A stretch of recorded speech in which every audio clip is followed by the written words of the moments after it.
Hola, buenos días. De nuevo voy a ser su profesora durante esta semana. Estamos ahora en la unidad 4 del módulo 8. Pues todo el módulo se ha dedicado a control difuso e igualdad de género y lo que nos toca esta semana es aplicación del control de convencionalidad a casos prácticos, parte segunda, es decir, complementando lo que ustedes ya hicieron la semana anterior. Un poco la idea de la unidad de esta semana es que nosotros analicemos sentencias, o sea, textos de decisión jurídica concretos, reales, para aprender o acabar de aprender a aterrizar el uso de herramientas que los juzgadores y las juzgadoras necesitan para cumplir sus responsabilidades institucionales frente al mandato de igualdad y el mandato de equidad de género. Yo creo que hay, como les explico en la presentación de la unidad, hay dos tipos de problemas principales que los jueces tienen que enfrentar en este ámbito. El primer tipo de problemas, que son los que nos van a ocupar mucho más en esta semana, son problemas de desigualdad, de inequidad de género, que derivan del contenido de las normas que el juez o la jueza tiene que aplicar en un caso, ¿sí? El juzgador se encuentra con que la que le parece la norma aplicable al caso tiene problemas desde la perspectiva del mandato de igualdad, que como saben está al nivel más alto en nuestras normas constitucionales y convencionales. Entonces, frente a este tipo de problemas, el juzgador tiene que saber detectar esos problemas y, claro, una vez que todos los jueces mexicanos tienen poderes de control difuso, tiene que saber reaccionar, corregir en la medida de lo posible estos problemas, y eso no significará siempre inaplicar la norma. En muchas ocasiones podrá hacerse la corrección por vía interpretativa, pero no puede descartarse que en algunos casos eso implique la necesidad de declarar inconstitucional esa norma y inaplicarla en el caso concreto. Sí, en el caso de todos ustedes que sean jueces con poderes de control difuso.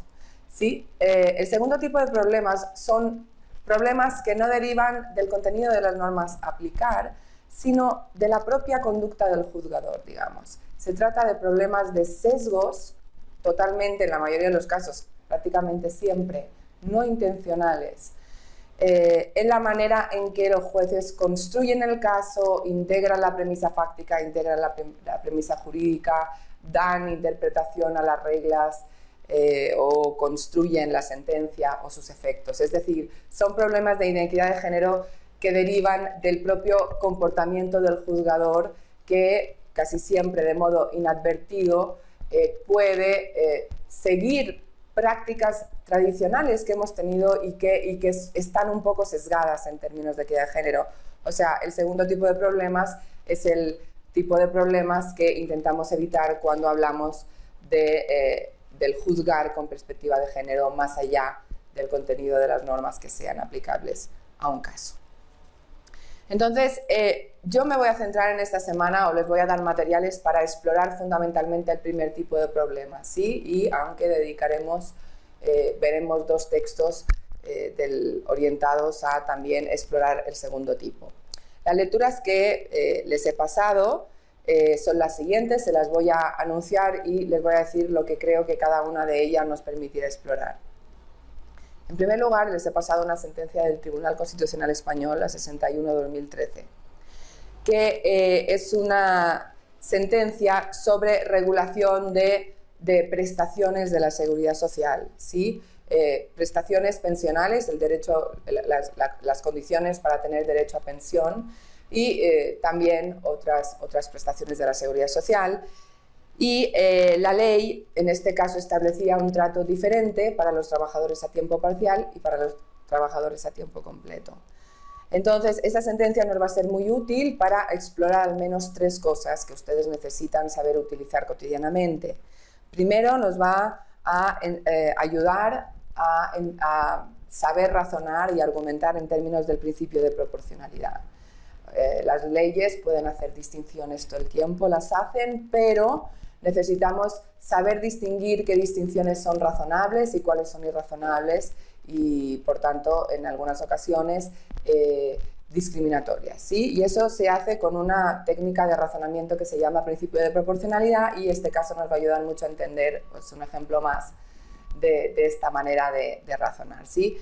¿Es o no es razonable o es discriminatoria la diferenciación que hacía la legislación española a efectos de derechos pensionales entre trabajadores a tiempo parcial y trabajadores a tiempo completo? En segundo lugar, tendremos un ejemplo de lo que son discriminaciones indirectas, ¿sí? Porque en este caso, como veréis, resulta que estadísticamente más del 80% de los trabajadores a tiempo parcial resulta que son mujeres. Entonces, esta noción, que ya ustedes la han aprendido de modo abstracto, ¿no? La discriminación indirecta es aquella que deriva por los efectos de la norma, más allá de que no se usen explícitamente criterios discriminatorios en la redacción de la disposición normativa. Me parece que es un caso, pues, que también nos va a enseñar a detectarlas, ¿no?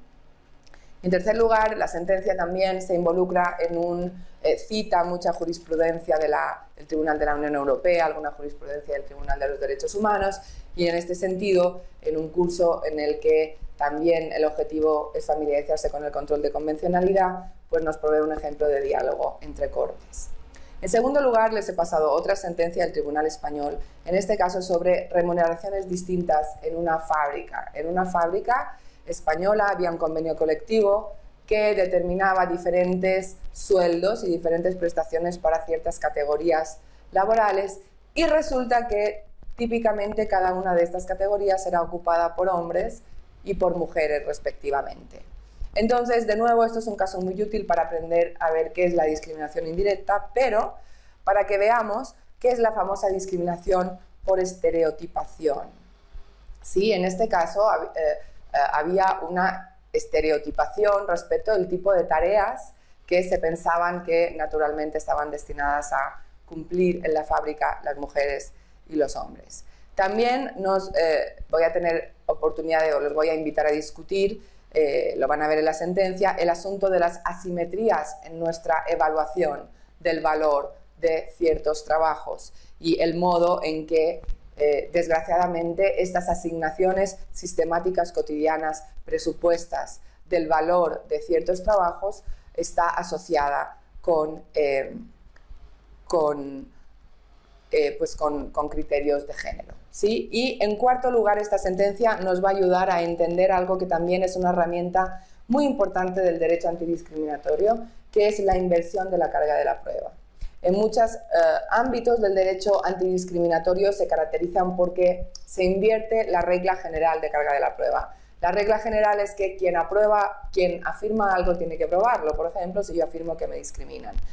Pero la evolución contemporánea del derecho antidiscriminatorio ha pasado en gran parte por la inversión de la carga de la prueba, de manera que, sobre todo en casos laborales, lo que opera a nivel de los tribunales es que cuando yo digo que alguien me está discriminando, el que tiene que probar que no es así es mi contraparte.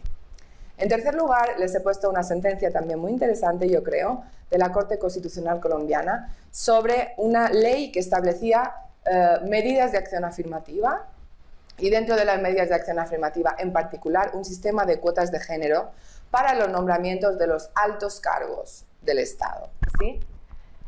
Esta tercera sentencia me sirve para explorar con ustedes la noción de discriminación estructural, la noción de igualdad de oportunidades, discutir la diferencia entre igualdad en los puntos de partida y los puntos de llegada, ver si entendemos bien lo que son acciones positivas y cuál es la distintividad de los sistemas de cuotas dentro de las acciones positivas, porque las cuotas no son el único tipo de medida positiva posible, y además ver y seguir sobre el texto el razonamiento que típicamente un tribunal tiene que hacer cuando alguien lo insta a examinar si un sistema de cuotas es o no constitucional, porque aunque en principio son aceptados, hay ciertas cosas que un tribunal puede tener la obligación de analizar para saber si este sistema está bien o mal construido.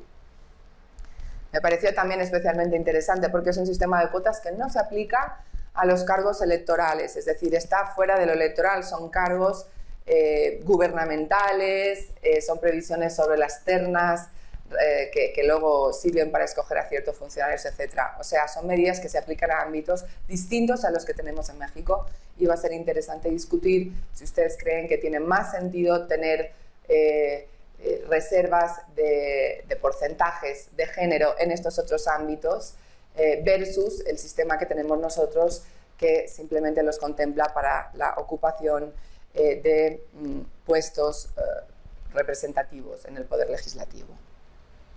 Finalmente, para no dejar sin tocar el segundo tipo de problemas de los que les hablaba, vamos a comentar dos sentencias de la Corte que en realidad recogen criterios que ya han sido superados por la Corte y que nos van a permitir ver de qué modo a veces los tribunales, los juzgadores, sin darse cuenta, interpretan normas procesales o interpretan normas sustantivas que en sí mismas no tienen un defecto de confección porque admiten interpretaciones plausibles y sin embargo tienen el riesgo de que el juzgador las puede estar aplicando o interpretando de una manera que entra en tensión con las derivaciones de la idea de igualdad de género. Pues estos son los materiales que vamos a ver. Después, como siempre, yo les voy a poner un caso práctico, les voy a invitar a resolverlo y también lo comentaremos. Y el último día cerraremos con una charla presencial en la que tendremos oportunidad de acabar de discutir todo y, bueno, en fin, lo que nos haya quedado pendiente de los comentarios escritos que yo les voy a estar mandando sobre la dinámica de comentarios y preguntas que ustedes ya conocen. Muchas gracias.